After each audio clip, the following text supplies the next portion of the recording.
Hello everyone, मैं नीना आज आपके साथ शेयर करने वाली हूँ कि मैंने कोरोना को बिना हॉस्पिटल जाए घर पर रहकर कैसे हराया है, कैसे मैंने परिवार का ख्याल रखा है और किस तरीके से हमने कोरोना को कुछ सिंपल स्टेप से हराया है। तो कोरोना एक महामारी है जिसका नाम सुनते ही हम सब डर जाते हैं, लेकिन इससे डरने की बिल्कुल भी ज़रूरत नहीं है। अगर आप अपना कॉन्फिडेंस रखोगे और कुछ सिंपल स्टेप को यूज़ करोगे तो आप बड़ी ही आसानी से कोरोना को घर पर हरा सकते हो। आपको हॉस्पिटल जाने की भी ज़रूरत नहीं पड़ेगी, क्योंकि हॉस्पिटल्स का इतना बुरा हाल है कि आपको कहीं भी जगह नहीं मिलेगी।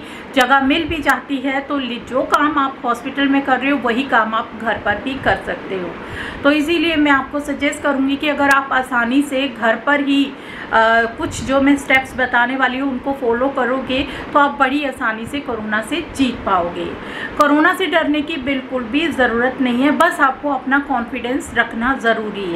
तो बात है 13 अप्रैल की। 13 अप्रैल को मेरे पेट हल्का सा गड़बड़ा गया, मोशन शुरू हो गए और मैंने उसको लाइटली लिया। मुझे लगा मोशंस हैं तो कोई बात नहीं, एक दिन पेट साफ़ हो जाएगा। मैंने दवाई नहीं ली और वही नेक्स्ट डे देखा तो वही हल्का सा फीवर भी आना शुरू हो गया और शरीर में एकदम से वीकनेस सी, यानी शरीर एकदम से ना ऐसे बहुत ज़्यादा पेन शुरू हो गई होना।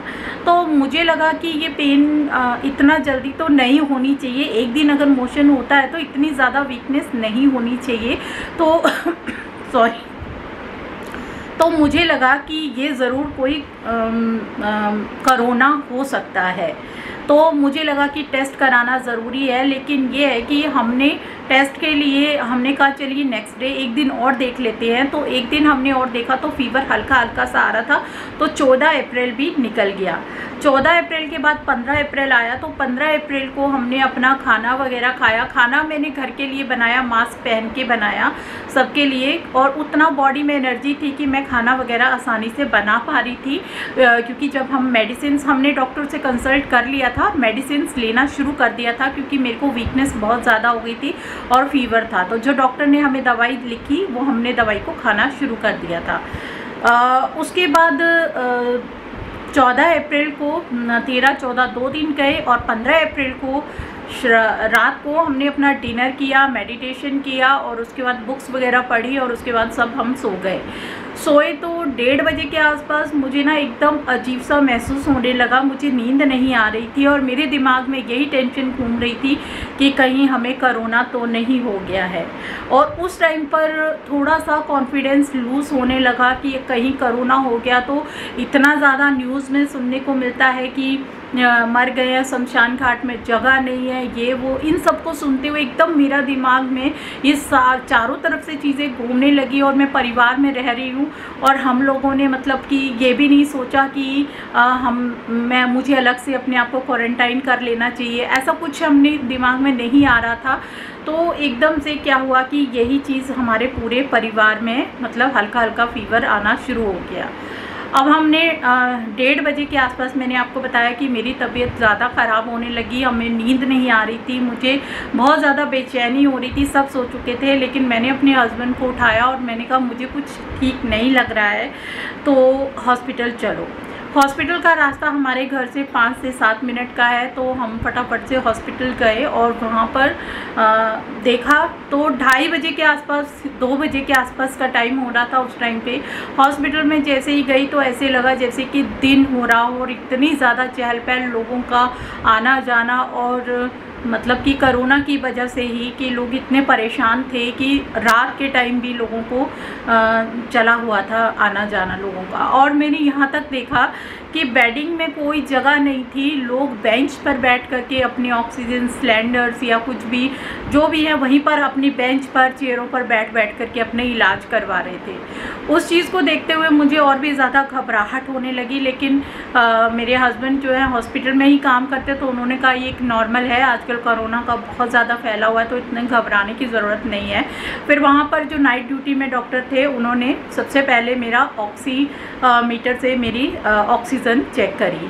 तो उस टाइम पे मेरी ऑक्सीजन जो थी वो 94 या 95 के आसपास आ रही थी। तो डॉक्टर ने बोला घबराने की ज़रूरत नहीं है, आपको सिर्फ एक बात का ध्यान रखना है कि आपकी ऑक्सीजन कम नहीं होनी चाहिए, यानी 90 से नीचे नहीं होनी चाहिए।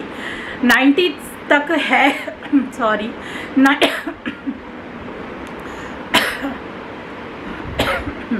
अभी भी मेरी खांसी उतनी ज़्यादा ठीक नहीं हुई है। तो 90 से अगर नीचे है तो फिर टेंशन लेने की ज़रूरत है और आपको हॉस्पिटल आने की ज़रूरत है, और अगर 90 से ऊपर है तो आपको हॉस्पिटल आने की ज़रूरत नहीं है, आप आराम से घर पर इलाज कर सकते हो। तो ये चीज़ को मेरे माइंड में एकदम कवर अप हो गया। मेरे दिमाग ने ये सोच लिया कि मुझे बस किसी भी तरीके से अपना ऑक्सीजन लेवल को कंट्रोल रखना है और मुझे घर पर ही घर पर ही इलाज करना है। तो ये मैंने अपने मन में ठान लिया और फिर मैंने अपनी दिनचर्या जो हमारी नॉर्मल लाइफ की होती थी उसे मैंने चेंज किया। सबसे पहले तो मैंने ये ऑक्सीमीटर लिया। मेरे हस्बैंड ने बोला कि ऑक्सीमीटर ले लेते हैं, इसे हम हर 1-2 घंटे में चेक कर लेंगे अपनी ऑक्सीजन और उससे जो है वो हमें पता चल जाएगा। तो ऑक्सीमीटर को यूज़ करना बहुत आसान है, ये किसी भी केमिस्ट शॉप पर आपको आसानी से मिल जाएगा। इसको यूज़ करने के लिए इसमें 2 पेंसिल सेल डलते हैं और उसके बाद इसे यहाँ से ऑन करना होता है। उसके बाद आप इस पर अपनी ऑक्सीजन इस तरीके से उंगली या फिर अंगूठा कोई भी आप रख करके चेक कर सकते हो। तो यहाँ पर ऑक्सीजन आपकी डिस्प्ले हो जाती है। तो अभी आप देख सकते हैं मेरी ऑक्सीजन जो है वो 98 आ रही है और इस तरीके से आपकी पल्स रेट और ऑक्सीजन दोनों ही चेक हो जाती हैं। तो जो बड़ी बड़ी मशीनें हॉस्पिटल्स में लगी होती है ना, वो भी यही काम करती हैं और ये ऑक्सीजन मीटर भी यही काम करता है। तो ये ऑक्सीमीटर बहुत ही काम का है।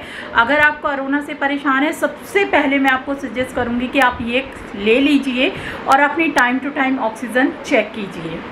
तो बस मैंने जब इसे लिया और ऑक्सीजन को चेक किया तो मैं हर 2 घंटे में चेक करती थी और जब मेरी 90 से ऊपर आता था तो मुझे कॉन्फिडेंस रहता था कि मैं बिल्कुल ठीक हूँ, मुझे बिल्कुल ठीक रहना है। अगर मुझे कोई प्रॉब्लम्स भी आ रही हैं तो कोई बात नहीं, वो आएंगी ही क्योंकि कोरोना हुआ है। और हाँ, कोरोना के हमने जो टेस्ट कराया तो वो हमारा पॉजिटिव निकला और पॉजिटिव पूरे घर का ही पॉजिटिव हो गया था। क्योंकि एक्चुअली क्या है, मैंने यहाँ पर एक गलती करी कि जिस टाइम पे मुझे हल्का सा पेट गड़बड़ और फीवर आना शुरू हुआ था, मुझे उसी टाइम पर अपने आप को अलग से क्वारंटाइन कर लेना चाहिए था, पर मैंने ऐसा नहीं किया। तो अगर आपके साथ ऐसा होता है तो नॉर्मली लेने की ज़रूरत नहीं है कि ये वायरल फीवर है, हम लोग यही सोच लेते हैं, ऐसा नहीं है। जैसे ही आपको कोई प्रॉब्लम आती है आप इंस्टेंटली अपना टेस्ट ज़रूर करवाइए और प्रिकॉशंस लीजिए ताकि ये चीज़ ज़्यादा फैले ना। तो मेरा तो क्या हुआ था कि मेरे पूरे ही परिवार को हो गया था, क्योंकि ये कोरोना एक ऐसा वायरस है जो कि 5 से 10 मिनट में ही एक बॉडी से दूसरी बॉडी में ट्रांसफ़र हो सकता है अगर आप कोई भी प्रिकॉशंस नहीं रखते हो। जैसे कि साथ बैठ कर के खांस रहे हो, बात कर रहे हो या एक ही टेबल पे बैठ के खाना खा रहे हो, तो ये चीज़ों को आपको बहुत सावधानी रखनी पड़ेगी। तो ये चीज़ों को जो कि मैंने सावधानी नहीं रखी थी, तो जो गलती मैंने की आप मत करिएगा। फिर मैंने अपनी दिनचर्या में पूरा चेंजेस लाए। मैं आपको बताती हूँ, सबसे पहले सुबह उठते ही हमने गर्म पानी से गरारे करना शुरू कर दिए, नमक वाले पानी से हमने सारे परिवार ने गरारे किए। और उसके बाद डॉक्टर ने हमें जो दवाई सजेस्ट करी थी तो उस दवाई को हमने टाइम टू टाइम लिया, बिल्कुल टाइम से टाइम लेते रहे। गरारे करने के बाद सुबह सुबह हमने, उसके बाद हमारा होता था कि हमको काढ़ा बनाना है। गरारे कर लिए, उसके बाद काढ़ा बनाना है। तो काढ़ा बनाने के लिए मेरे घर में तुलसी लगी हुई है। अगर आपके घर में तुलसी नहीं लगी हो तो तुलसी के काढ़े बने बनाए भी मार्केट में मिल जाते हैं, तो आप वो भी ले सकते हो। नहीं तो अगर आपके घर में तुलसी लगी है तो आप तुलसी के पत्ते 20 से 25 पत्ते तोड़िए। साथ में मैं यहाँ पर गलोए के बेल, वो भी मैंने गमले में लगा रखी थी। अगर आप गमले में नहीं लगाते हो तो मार्केट में भी बने बनाए मिलते हैं। तो इस तरीके से आप एक तरह से अपने लिए काढ़े का चीज़ें तैयार करें। तो मैं तुलसी के पत्ते, गलोए के पत्ते 2 से 3 और साथ में हार सिहार पारिजात का जो प्लांट होता है ना, उसके भी 3 से 4 पत्ते ले लेती थी। क्योंकि मेरे बॉडी में बहुत ज़्यादा पेन होता था, फीवर आने की वजह से बॉडी में बहुत ज़्यादा थकान रहती थी। तो जो पारिजात के पत्ते होते हैं ये आपकी बॉडी में जो थकान होती है ना उसको दूर करते हैं, और जो तुलसी के पत्ते होते हैं वो आपका फीवर हो गया, खांसी हो गई, इस तरीके की समस्याओं से छुटकारा दिलाते हैं। और जो आपका उसका हो गया, गलोए का प्लांट हो गया या उसकी पत्तियाँ हो गई, वो आपके ब्लड को प्यूरिफायर करती हैं और एक तरह से आपको आपके जितने भी वायरस होता है, कीटाणु होते हैं, उनको कम करने की कोशिश करती है। तो इस तरीके से इन पत्तों का हम काढ़ा बनाते थे। उसके बाद हम सभी गरम गरम काढ़ा पीते थे, ठंडा नहीं पीना होता था, गरम गरम, ताकि हमारे गले में सेक लगे। उसके बाद फिर हमको स्टीम लेनी होती थी। स्टीम लेने के लिए मैं पानी में क्या करती थी, दालचीनी डाल देती थी, 3 से 4 काली मिर्चें और साथ में 2-3 लौंग डाल देती थी और साथ में अदरक डाल देती थी। उस पानी की हम लोग स्टीम ले लेते थे, या फिर अदरक नहीं भी है तो कोई बात नहीं, लेकिन मैं काली मिर्च और दालचीनी और लौंग, ये 3 चीज़ें ज़रूर लेती थी। और उसके बाद हमने सबने भाप लेनी। भाप के लिए आप बर्तन में, पतीली में भी ले सकते हैं, नहीं तो फिर हमने बाद में ये इस तरीके का भी लिया ताकि अच्छे से हमें स्टीम लग सके। ये 400-500 रुपये का, 500 रुपये का आसानी से मार्केट में मिल जाता है। इससे आपको स्टीम अच्छे से मिल जाएगी। अगर आप फालतू में हॉस्पिटल्स में रह करके इतना सारा बिल बना रहे हो अपना, उससे बेटर है आप ये प्रोडक्ट ख़रीद लें। इससे आपको अच्छे से स्टीम अंदर तक जाएगी और आपका जो अंदर तक जितना भी है, आपका गले तक में या कहीं तक में भी इन्फेक्शन है, तो इस स्टीमर से अच्छे से वो निकल जाता है, मतलब अंदर तक चला जाता है स्टीम, जो कि पतीली वगैरह में उतना अच्छे से नहीं लग पाती है। वैसे तो लगाने को आप पतीली में भी लगा सकते हो, लेकिन अगर नहीं लगे तो आप इस तरीके का, हॉस्पिटल्स में इतने पैसे वेस्ट करने से बेटर है कि आप अपनी यूज़फुल चीज़ें ले करके आप घर पर रह करके अपना करें अपना ट्रीटमेंट। फिर उसके बाद ये लेने के बाद में, स्टीम लेने के बाद में हम लोग हल्का फुल्का नाश्ता कर लेते थे। खाना खाने का बिल्कुल भी मन नहीं करता है, लेकिन फिर भी आपको थोड़ा बहुत दवाई लेने के लिए खाना ज़रूर खाना, नहीं तो आपकी बॉडी हो जाएगी बिल्कुल वीक। आपको हार्ड खाना खाने का बिल्कुल मन नहीं करेगा, जैसे कि मतलब कि पराठा, पूरी, ये सब चीज़ें तो बिल्कुल नहीं खाइएगा। आपको खाना है सिंपल सी चीज़ें, जैसे कि आप ब्रेड खा सकते हैं या खिचड़ी खा सकते हैं। और लिक्विड डाइट आप ज़्यादा लीजिएगा, नारियल पानी ज़रूर पीजिएगा। नारियल पानी से भी आपका शरीर का जितना भी वाटर लेवल है वो सही रहता है। और दूसरी बात है कि आप गरम दवाइयाँ खाते हो, गरम काढ़ा पी रहे हो, ऊपर से अप्रैल का टाइम चल रहा है, तो ऐसे में आप सोच सकते हो कि आपको ये गरम दवाइयाँ जो है वो ज़्यादा गर्म लगती हैं। तो अगर आप नारियल का पानी पीते हो तो आपका बॉडी का जो टेम्परेचर है वो सही रहेगा। आप बीच में चाहें तो ग्लूकोज का पानी भी पी सकते हैं। मैं ग्लूकोज का पानी भी पीती थी, यानी कि 12 से 1 बजे के बीच में मैं ग्लूकोज का पानी पी लेती थी और बीच में पहले नारियल पानी पी लेती थी काढ़ा पीने के बाद। उसके बाद नाश्ता करने के बाद जो दवाई लेनी है वो सब करने के बाद में फिर उसके बाद हम हल्की फुल्की खिचड़ी बनाते थे, खिचड़ी खा लेते थे। और खिचड़ी खाने का अगर नहीं मन हो तो आप उसमें हल्का सा अचार वगैरह ले सकते हो। जैसे आप खाना, दोपहर का खाना खाने के बाद हम दवाई लेते थे और दवाई लेकर के हम सो जाते थे, क्योंकि दवाइयाँ होती हैं उसमें नींद भी बहुत ज़्यादा आती है। तो फिर उसके बाद सोने के बाद में फिर शाम को हम उठते थे 5-6 बजे के आसपास में। तो उसके बाद हम इससे बॉडी को रेस्ट भी मिल जाता है सोने से, और जो कुछ भी आपने खाया है या दवाई खाई है वो आपकी बॉडी को लगती भी है। उसके बाद फिर कोई फल फ्रूट खा लीजिए, कोई जूस पी लीजिए, ऑरेंज जूस पी लीजिए। ऑरेंज जूस भी काफ़ी फ़ायदेमंद होता है। मौसमी का जूस भी, उसमें नेचुरल बी कॉम्प्लेक्स होता है, जो कि फीवर जितना भी हो बॉडी में उसको कम करने में काफ़ी हेल्प करता है। तो आप नेचुरल मौसमी का जूस, जो कि मार्केट में आपको आसानी से मौसमी ले आइए और घर पर आप उसका जूस बनाइए फ्रेश। तो इस तरीके से आप बिग बास्केट से भी फ्रूट्स मंगवा सकते हैं। बाहर जाने की ज़रूरत नहीं, क्योंकि आपने अपने आप को क्वारंटाइन कर रखा होता है। तो आप बिग बास्केट से सामान मंगवा सकते हो खाने पीने का। और आप कंट्री डिलाइट से आप मिल्क, दूध प्रोडक्ट, डेयरी प्रोडक्ट, सारी चीज़ें वहाँ से मंगवा सकते हो। तो इस तरीके से, और मेडिसिन आप मेड लाइफ से मंगवा सकते हो। तो इस तरीके से ना आप घर बैठे ही चीज़ें मंगवा सकते हो ऑनलाइन। सबके लिंक मैं आपको डिस्क्रिप्शन पर मेंशन कर दूँगी, एक डिस्क्रिप्शन पर भी बता दूँगी कि आप किस किस चीज़ वेबसाइट से क्या क्या चीज़ें मंगवा सकते हो। तो इस तरीके से आपको बाहर जाने की बिल्कुल भी ज़रूरत नहीं पड़ती है। आप घर पर रह करके अपना ट्रीटमेंट करिए, अपनी बॉडी को रेस्ट दीजिए।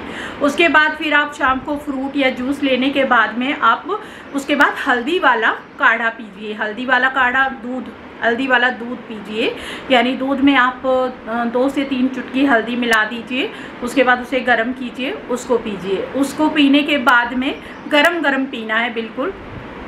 उसके उसके बाद फिर से आपको स्टीम लेना है, अच्छे से स्टीम लेना है ताकि आपके जितना भी कीटाणु वायरस अगर नाक में है, गले में है, तो वो डिस्ट्रॉय हो सके। तो आपको टाइम टू टाइम, अगर आपके पास ज़्यादा टाइम है तो आप दिन में 3 से 4 बार भी स्टीम ले सकते हैं। स्टीम का कोई फाउंडेशन नहीं है, जितना ज़्यादा आप स्टीम लेंगे उतनी जल्दी आपकी रिकवरी होगी।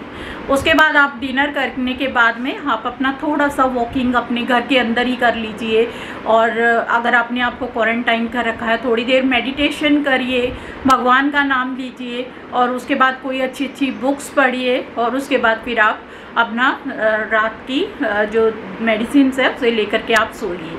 उसके बाद आप फिर आपका नेक्स्ट डे यही रूटीन रहेगा।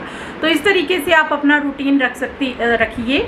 और खाने पीने में आप नारियल पानी का ज़रूर इस्तेमाल कीजिए। नारियल पानी अगर आपको नहीं मिलता है, हर जगह पर आसानी से नहीं मिलता है, तो आप पेपर बोट का नारियल पानी भी ले सकते हैं, वो भी आपको मिल जाएगा। तो उसे भी आप लेकर के, उसका टेस्ट भी लगभग नारियल पानी जैसा ही होता है और गुण भी उतने ही होते हैं, तो आप उसे भी ले सकते हो। तो इस तरीके से बस आप अपने डाइट का प्लान रखेंगे, अपना डाइट इस तरीके से करेंगे, अपना लाइफ शेड्यूल इस तरीके से बनाएंगे, और बीच में आप थोड़ा सा जैसे कि आपको लगे कि आपकी ब्रीदिंग प्रॉब्लम आ रही है, तो आप 2 तकिए अपने पेट के नीचे रखिए, 2 तकिए अपनी थाई के नीचे रखिए, और उल्टे होकर के लेट जाइए, और आप हल्की हल्की ब्रीथिंग करना शुरू कर दीजिए। आप जब अच्छे से इस तरीके से आपको ब्रीथिंग करनी है, उल्टे होकर के लेटने के बाद में, तो आप अगर हल्की हल्की ब्रीदिंग करेंगे तो आप देखेंगे अगर आपका ऑक्सीजन लेवल लो हो रहा होगा तो वो आपका ठीक हो जाएगा। तो इस तरीके से आपको अपने आप को पॉजिटिव रखना है, 100% पॉजिटिव रखना है। अगर आप ज़रा भी सोचेंगे कि नहीं मैं ठीक नहीं हो पाऊँगा, मैं कोरोना को बीट नहीं कर सकता हूँ, तो ये फिर आप समझिए कि आप ठीक नहीं हो सकते। आपको सिर्फ पॉजिटिविटी रखनी है अपने माइंड में और अपने आप को ठीक करना है, और 100% ठीक हो सकते हैं। 5 तत्वों से बना हुआ शरीर, किसी की एक छोटे से वायरस की कोई औकात नहीं है कि वो इस शरीर को भस्म कर सके। तो आपको हमेशा पॉजिटिव रहना है और पॉजिटिव रखना है अपने आप को। और जो मैंने आपको डाइट शेड्यूल शेयर किया है वो आपको पूरा अपना शेड्यूल रखना है। और इसके अलावा अगर आप एक्स्ट्रा कर सकते हैं, एक्सरसाइज कर सकते हैं, तो और भी बेस्ट है, लेकिन उतनी बॉडी में ताकत नहीं रहती है क्योंकि वीकनेस आती है। तो ये चीज़ें हैं। अब मैं आपको बताती हूँ, ये तो मैंने आपको बता दिया अपना फुल डे का जो मेरा रूटीन होता था खाने पीने का। अब मैं आपको बताती हूँ कि जब कोरोना आता है तो उसकी स्टेप बाय स्टेप लेयर क्या क्या होती है, क्या क्या आपको अपने अंदर चेंजेस नज़र आए।